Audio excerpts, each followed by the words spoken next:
Good morning. Welcome to Coffee Chats. For those still sticking around because I don't know how to update my stream, thank you for joining us at 9:30 this morning as we had some logistics to sort out.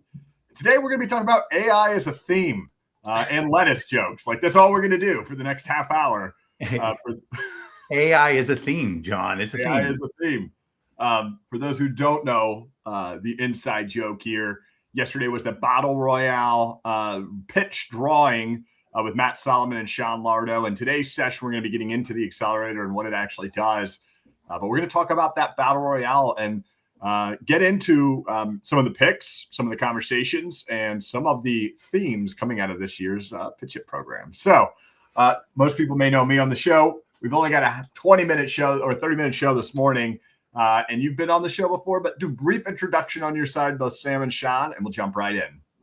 Good, Sam. Yeah, absolutely. I'm Sam. I work for ConnectWise, as you can see, evidently. I work with Sean for better or for worse, and we have the honor of running the PitchIT program for ConnectWise, which is, for those who don't know, it's a 16-week incubator program. It's a Shark Tank-like style competition. Go through some educational sessions with some thought leaders and industry experts in the space, culminating in a final pitch for some prize money and to get in front of the MSPs. Oh, well, I'm Sean Lardo, and I find it to be an honor to work with Sam. Unlike he's okay with working with me, but it's an honor to work in PitchIT. So I don't know. With ConnectWise, it's like so I work for ConnectWise, and I run the PitchIT program. Actually, now Sam kind of does. Let's be honest. I'm sort of just sitting back and enjoying my coffee. It's a pretty face. Amazing coffee cup, by the way. I love that you brought the theme to the show. It's Betty White. So also VP for IT Nations here. So I work with the community and enjoy coffee. But I think Sam covered PitchIT pretty well. Maybe he was a little nostalgic about it because he was kind of dreary about it a little bit, not as charismatic as he should be. But it's not just industry experts; it's literally the people. It's the who's who of the industry that give education every single week and donate their time to these vendors. And as you know, right now we have about 19 vendors that are in. So they're running their business full time as they also attend these sessions, as they do live streams and podcasts. So, I mean, the reality is they would need these. This is all part of their natural development, I suppose, right? Because you're constantly learning, and the broadcasting of their name everywhere is important because they would need to do that anyway, one way or another, with marketing efforts. Yep. So they are getting a nice, quick, hopefully bump in their brand from this, but they are doing all this simultaneously, so they do dedicate a lot of time. Yeah, it's an amazing program. You know, yesterday we had Jerway Todd sit down and talk to us. That guy is not only an IT Nation facilitator or an IT Nation Evolve facilitator, but a brilliant SaaS owner. And so we've had access to, Rob, Ray. We've had access to Matt Topper. We've had access to an amazing lineup. We're getting close, though. We are getting to the tail of the program where the competition heats up. The octagon has been set, and we are ready to talk about it. So let's pull Brett's comment in here. I'm with you. Why is Sean Lardo not in the lobby? Oh, can we get one of those like member of the year cutouts from GTIA and put Sean Lardo in the lobby everywhere? I'm okay. I don't know that they want my mug everywhere. No, I don't know they want that. I think they used to have. So when you're in the office, they have monitors, all around the office with all like the updates of what's going on in ConnectWise, so all the employees know what's going on, right? And there was a time when I was one of the headline pieces on the video, and it was a picture they took when I was on stage for PitchIT, the PitchIT finals. That was short-lived. I feel like they're like, "Ooh, this guy's not a good-looking guy. He's not a good representation." They'll think like Cro-Magnon man runs this company. Let's get him off of there. Oh, come on, Sean. No, we're good. I think you deserve more screen time. This program is bringing a lot of value to a lot of founders. And so let's talk about some of the value we created yesterday. Let's talk about the Battle Royale. I'll toss this one over to you, Sam. Give us a rundown on what the Battle Royale is, and then we're going to punt it over to Sean to talk about the picks yesterday, what some of the most contentious lineups he thinks he's going to see there in the competition. And just get your read Well, you don't have to pick favorites, but get your read from the drawing yesterday. So, Sam, kick us off. What was the Battle Royale? What happened yesterday?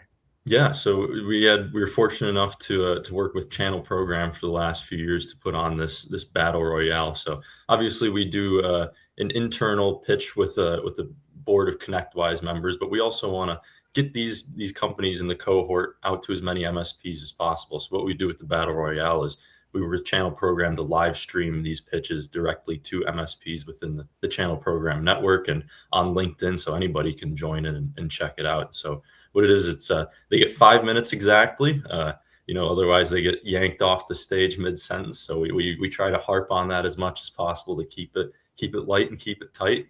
So yeah, they've got 5 minutes to give their spiel. They'll get some feedback from directly from the MSPs right after, and it's just a good way to get some live action, get an opportunity to get their practice pitching, and just to kind of get some eyes on these new startups. Everybody does want that. We all want the eyeballs. Eyeballs turns into outcomes. Sean, give me a rundown. Yesterday, we picked all 3 days. Is the list made it public yet? I know I was there, but I don't know if there's a public list yet. It'll be out. It'll be out in the next day or so here. We have to make it look pretty, of course, right? Of course. And make it, formatting is important. But here's the reality of it. And come back to what Sam just said, even and what you said about eyeballs on them. This is a chance for every MSP to watch a vendor talk for only 5 minutes and then shut up. And they're not stuck into a long conversation with them because they can't see they're slowly watching an infomercial for 5 minutes. So you should take time if you're shopping for these technologies, and we'll put the list out of what the technology genres are. So you'll know exactly what we're talking about there. And you should be like, shit, I need X. And you should be watching that then and when they're on.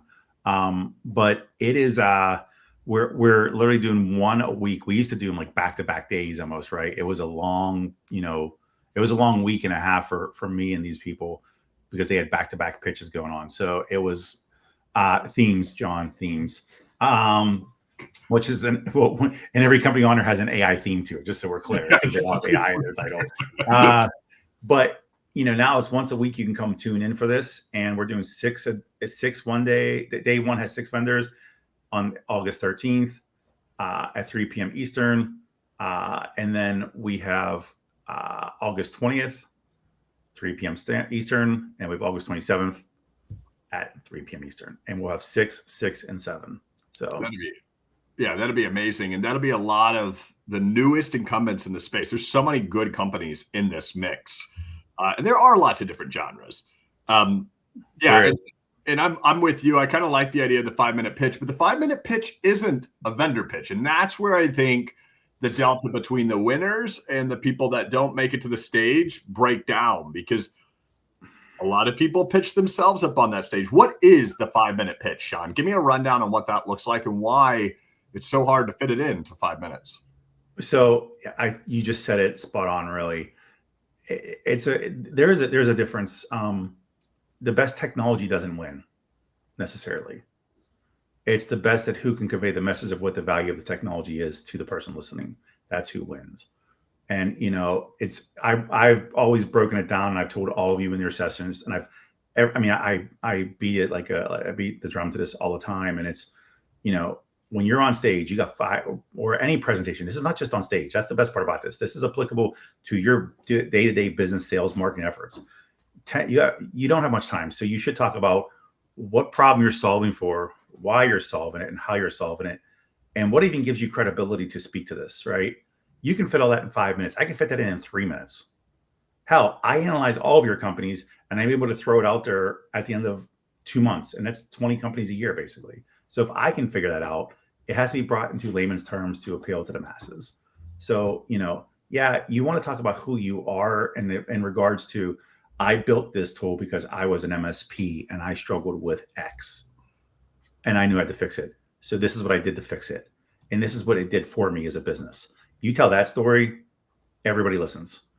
They can relate, Well, let's dig into that. You just gave a great tip. If you're a PitchIT company listening live, you just heard a great tip. Tell the story of why. I know that's in the rubric, but I want to get into that a little bit. And I'll pick on Sam. You've been in the program for a little bit. what do you think is the difference? Give a couple tips or tricks for the PitchIT companies.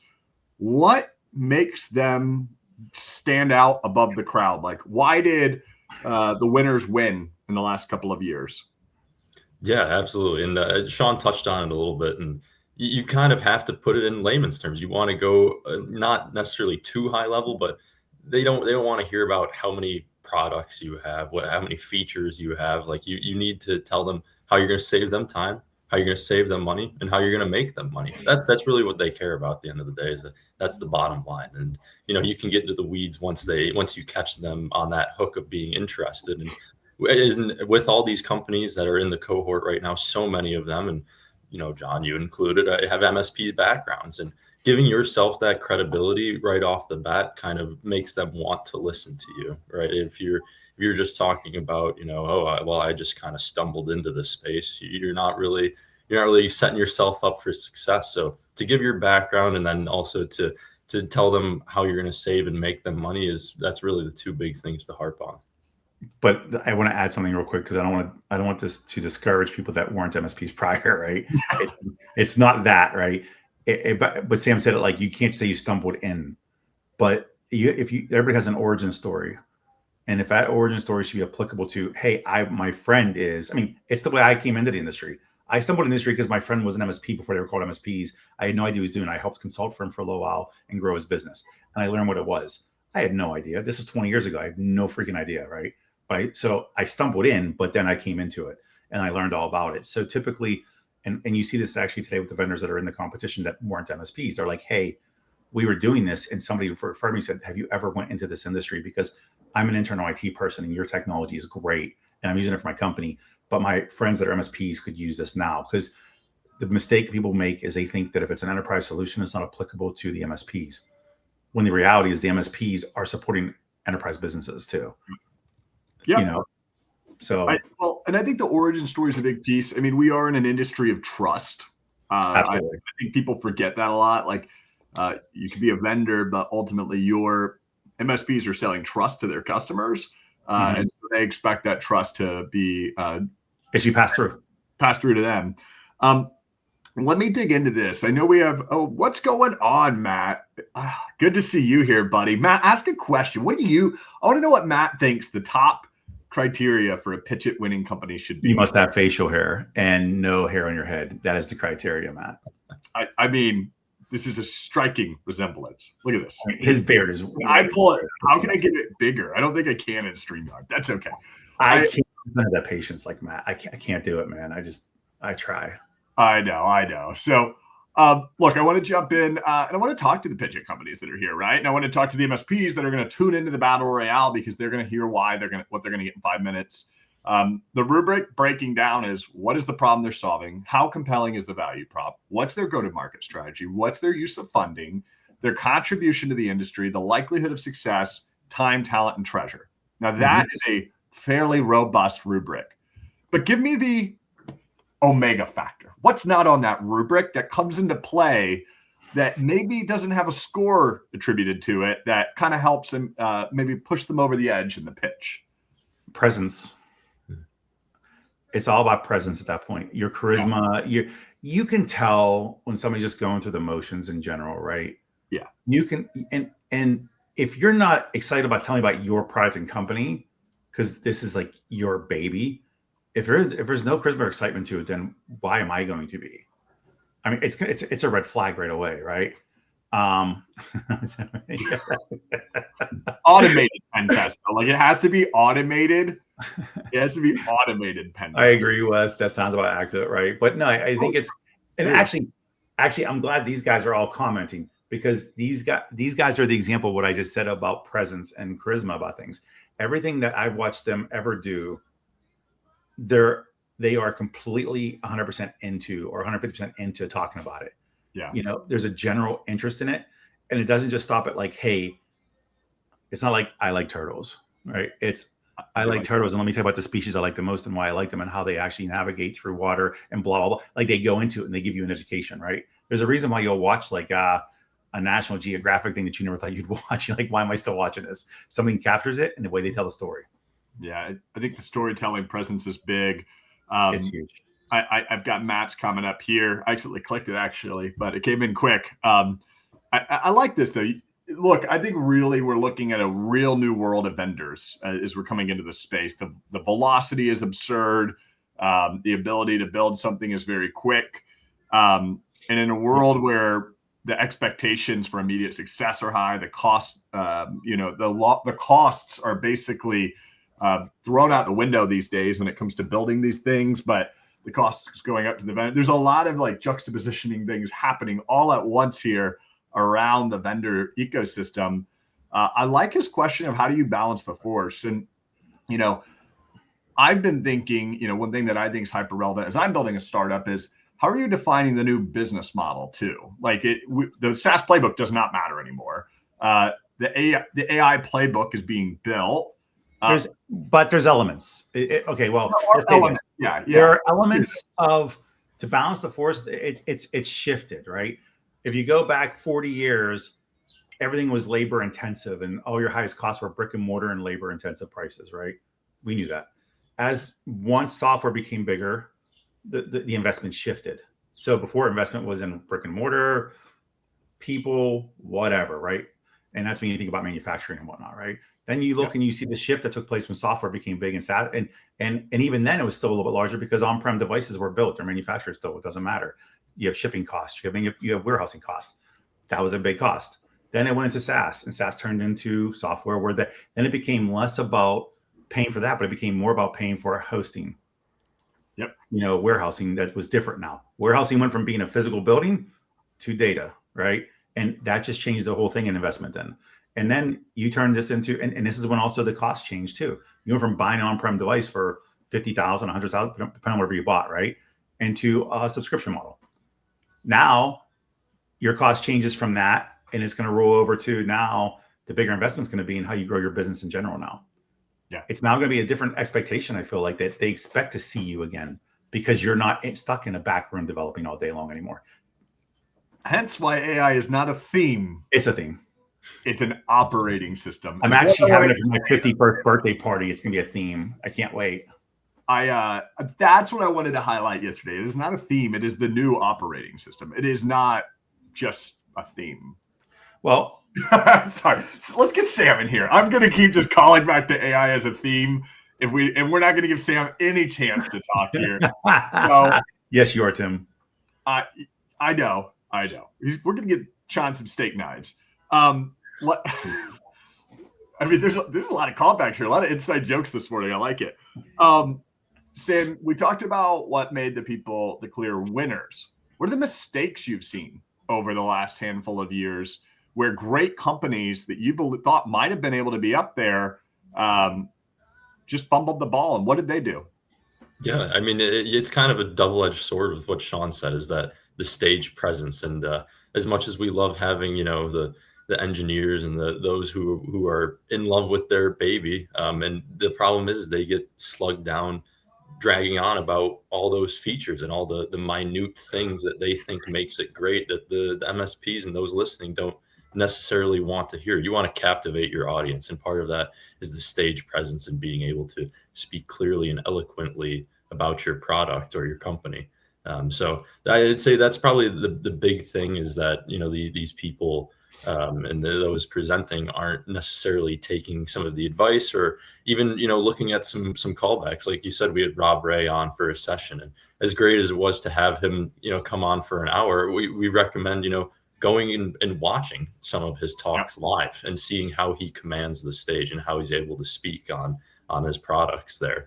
So I would say that's the big thing. And it's also, you can't be too in love with everything, because that then will take you over those 5 minutes. And like I said before, there's nothing worse than being dragged off stage in the middle of your thought, because that not only does that reflect poorly on you as a presenter, but then people are sitting there going, well, okay, all right, whatever. I guess he didn't finish, and it kind of puts you out of mind, unfortunately. There's never been somebody who's won that didn't finish the pitch in time, right? Never. I don't know. I'm curious. There's been people that have not finished, and then we had to shut them down. We've had people mid-talk. Oh, I know, but have they ever won? No, never. Oh, no. You can no. There's an okay. Just the fact is, there's an expectation. There's an expectation from a client to talk. The MSP talks to you has an expectation. So do we. We adhere to those rules because when it comes down to business, if you don't maintain credibility, these are the parameters. If you don't stay within them that we agreed upon, and we agreed upon, I wasn't like it was some, look, this is the way it goes and you don't understand it. Hey, you understand? I understand. Great. Once any business deal, move on, shut them down. Nothing worse than when we do the private pitches and I have to say, okay, time. And they're still talking. You can see it in their face. They're like, the reality is just get to the fucking point. I know. I love that. And Matt, this is a great point here. Be in love with what the audience will be in love with in those 5 minutes. I agree. Yeah. Be shallow. Be shallow. Be shallow. No, be deep and empathetic in the things that matter. Of course, but that requires a level of shallowness regardless, because you can't get into everything there is, right? You can't. There's a difference. Like if you're on a sales call, you have the benefit of a discovery and you can find out what the pain points are. So when you do your presentation, you dig into those ones. You don't have that. So you got to be somewhat shallow, but you have to be deep. You're right. I'm just kidding. But you have to really be in love with it.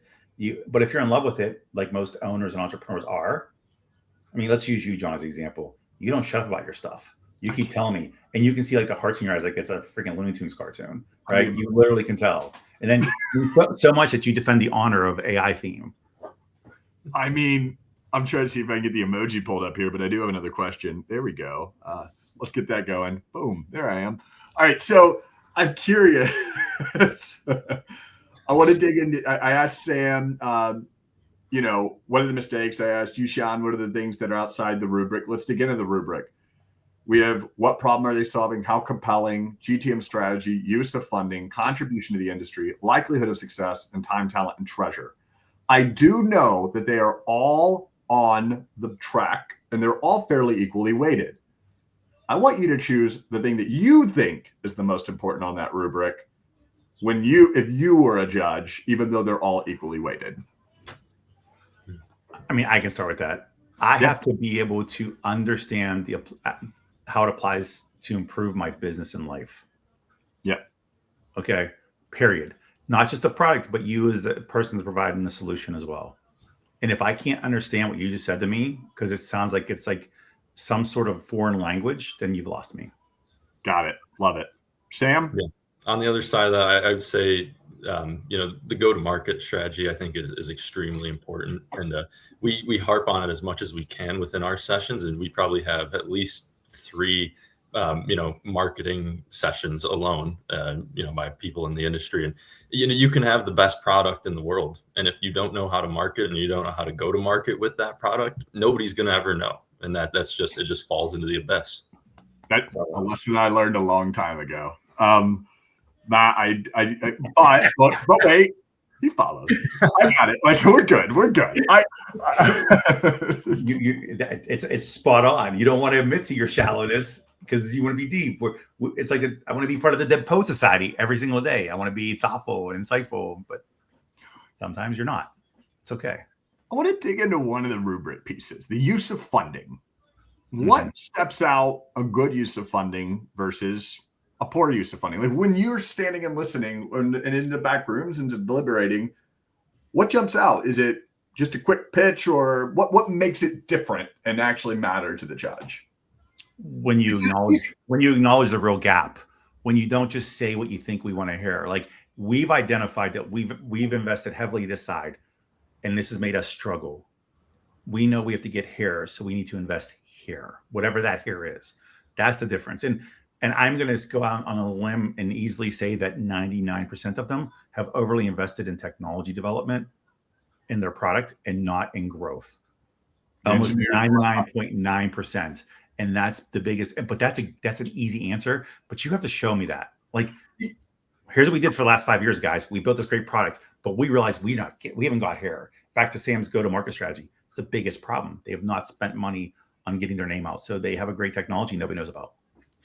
Yeah. And you have to understand the ecosystem too, when it comes to talking about these events, right? You don't want to just keep going to events that maybe don't work for you, right? You have to recognize your ICP and know that, okay, let's just say Connect Global is the one for me. And or you want some more mature, MSPs, and you have to find out what works best. And we're kind of in an industry where you do have to spend money to make money. And you have to understand that you got to shell out a little bit because it's going to come in the long run. And we spoke about it yesterday with Jerway, and he said it. You have to look at it as a 12-month ROI. You can't be like, oh, well, we didn't make anything back, 2 or 3 months after the fact. So I would say that's probably the big thing. I want to ask a question from the audience. How much money, how much should companies allocate for steak knives, Sean? Do you want to tell the story of steak knives real quick so that people know what we're getting into here? Yes. In the first year of doing this, even from the very first year, I reached out to friends to help with this, that are big community investment people that people know and trust. And Marvin B being one of them, right? He has this podcast, Been Forever. Great dude, good friend. I said to him, hey, would you mind doing podcasts? And he actually, it was his idea, because then he said, what are the prizes? And I was like, well, this is for first and second. And he's like, so third row doesn't get anything? I'm like, well, they get the credit for the sponsors, and he goes the next year for sponsoring again. And he's like, oh, okay. He goes, well, that doesn't seem like much. He goes, and then we were literally on one of his live streams. Like, you know what? I'm going to bring steak knives. Third place gets steak knives. And it became like a funny joke at time. I was like, haha, okay, sure. And I ran with it, of course, because I was like thinking of the guy, the movie where, he's talking about you get steak knives or you get a Cadillac, right? Whatever. And as we get to the main event, and there's Marvin B with some dollar store steak knives to give him the third place. I could use some steak. Well, I don't know dollar store steak knives, but I could use some steak knives. We've since upgraded a bit. We've gotten better with them, but can we get like really nice steak knives? Because I would take a good set of really nice steak knives. So you're already accepting your third place, that you're going to be a finalist and you're making third. Is that what you're telling me, John? One of the two. So you're making it to the final. One of those two statements are accurate. Oh, man. All right. I like that subtle confidence that you're really starting to expose right now. Let's dig in to the other point. I know, actually, we're running out of time. I don't even know how we're out of time. We had so much good audience engagement. It's just like we have 6 parts of this series. We'll dig into it more, I suppose, next time. Rapid fire questions then, as we wrap up the show here. What is more? I'm going to start with you, Sam, and then I'm going to go to Sean, and then we're going to inverse it for each question. So, Sam, you start us. Of the two things, what's more important? The problem they're solving, or how compelling is their value prop? I guess they're the same, but they're different in the rubric. Mm-hmm. Yeah, I would say it's how compelling is your value prop. You want to drag them in. You want to get them hooked to have them ask questions and meet up with you after. Love it. Sean? I'll take the opposite. If I don't know what the hell you're even solving for, why do I care what compellingness there is? I'm going to flip it around now. Sean, you're going to start us. We're going to pair 2 more things back on the rubric together. Go-to-market strategy or contribution to the industry? Go-to-market strategy, because that'll take you to the contribution ultimately. Sam? I have to agree, but for argument's sake, I'll go the opposite. Contribution to the industry. You want people to know how you're going to better the industry, which then helps create your go-to-market strategy. And then we're going to pick 2 more of the rubric pieces, and we're going to sign off with the final one. Likelihood of success or time, talent, and treasure? Sam, start us off. Time, talent, and treasure. If you have the background, you have the know-how, that'll create the success for you. John? I won't even argue that. The likelihood of success is only a byproduct of the first. So you have to have it. As you know, when you talk to investors or if you talk to a prospect, they want to know what you have, what you're made of. That leads to the likelihood of success. Otherwise, it's just an empty cardboard box. All right. Final question. It's a fill in the blank at the end of the sentence, starting with you, Sean. The winner of PitchIT this year will blank. Oof. Will be the best storyteller to deliver the right message that people understand, relate to, and can see how they'll impact their business. Love it. Sam? They will grow, mature, expand, and learn. Dang, that's so good. Sam, you just closed this off real well there. I'm so proud of you. I'm like having a proud moment. That's like the tagline of Pitch It. Like, Right? We're changing everything. It's no longer called Pitch It. I didn't expect that in the rapid fire wrap up. Amazing. Well done to sign us off, Sam. Sorry to get us so abruptly closed, but a fun roundup session. For everybody in the Pitch It program, I want you to listen to this. You just got all the tips and all the tricks and how to go run this. I'll share it so everybody can have it. And for all of the vendors considering Pitch It or watching this next year and reviewing this program as recommendations, I'd encourage you to listen to these guys. They know exactly how it works. The rubric's been mostly the same for years, but the outcome is always the same for those who follow the rubric. So thanks for joining me this Thursday morning. Thanks for everybody that tuned in. Matt, Wes, Tim, and Brett. It was great to see you. We'll see everybody next Thursday. Cheers. Toodles. Take care.